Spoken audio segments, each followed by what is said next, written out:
2007, Chris Mari, then 14 years old, had long considered himself a boy.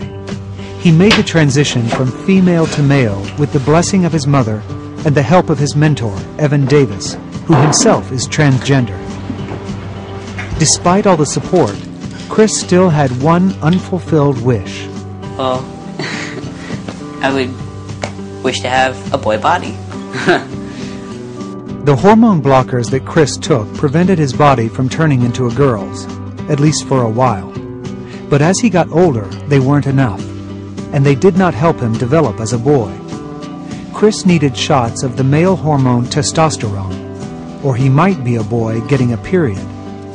He had a little bit of bleeding, like a drop on a piece of toilet paper, and it sent him into a complete panic.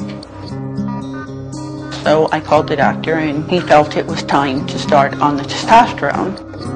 But the cost is high. Taking the shots is the point of no return. It means his ovaries will atrophy, and he won't be able to have children. And that's okay with Chris. I was very thrilled, and Evan was very thrilled for me also. I'm very thankful that he doesn't have to go through what I went through. Ready? Evan gave me my first shot because he had been giving it to himself for the last couple of years, so he knew how to do it. Like, you know it's not going to hurt, but I get a little scared before each one anyway. Now you have to have a superhero's Band-Aid. That makes all the difference.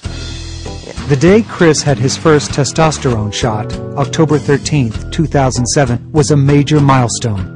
It was also the day he celebrated having his name legally changed from Julia to Chris, and he got the new last name that he had requested. When it came time to do the official name change, Chris asked if he could take Evan's last name. I said he'd need to ask Evan's permission first, and he did, and Evan was thrilled. I don't think Evan did expect it, like me to ask for it. But there was a huge obstacle to overcome.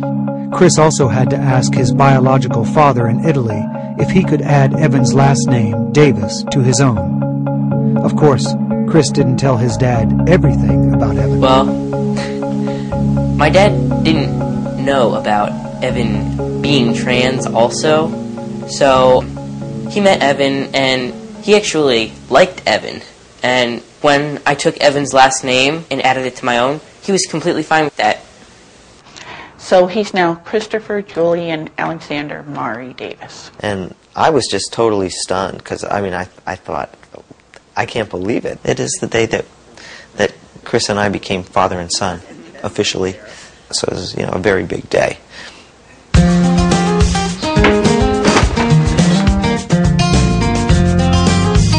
guess that's Dad over there. Sort of. Say sort of? Yeah. Stepdad? Stepdad? Yeah.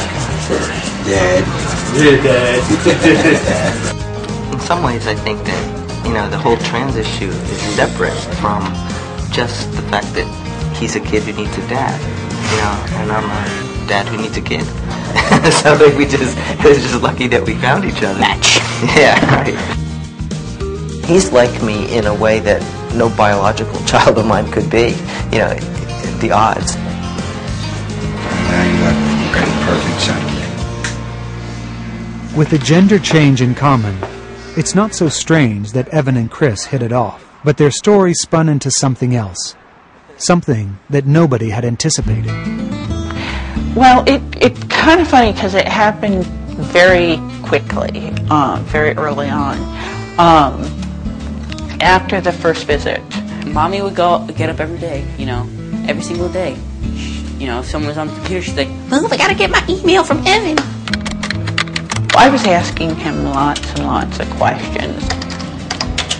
He was asking me questions. So we were really getting to know each other. It became more intimate in a certain way, I guess. And she started dropping little hints. You started it. I did? Yeah. He told me I had killer cleavage.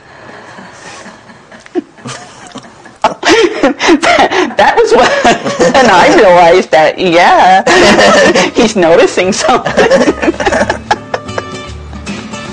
And Karina's kids noticed something too, and they did their best to move things along. I remember the first time I kissed her was at Friendly's after we went out for ice cream. The whole family, the whole troop.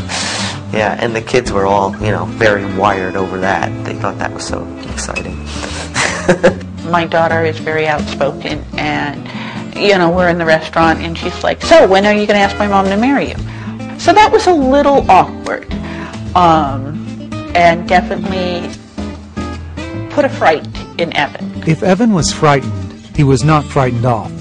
But friends and family were not enthusiastic about the unusual romance, including Evan's sister, Ellen. At first I was very skeptical, and I thought, I'm not so sure about this. This is all, he's just rushing into this, and I'm not so sure this is a healthy thing for him. Coming up, can the unusual romance survive pressure from family and friends? She gets angry if I call it a lesbian relationship. She tells me it's not a lesbian relationship. He's just all man to me.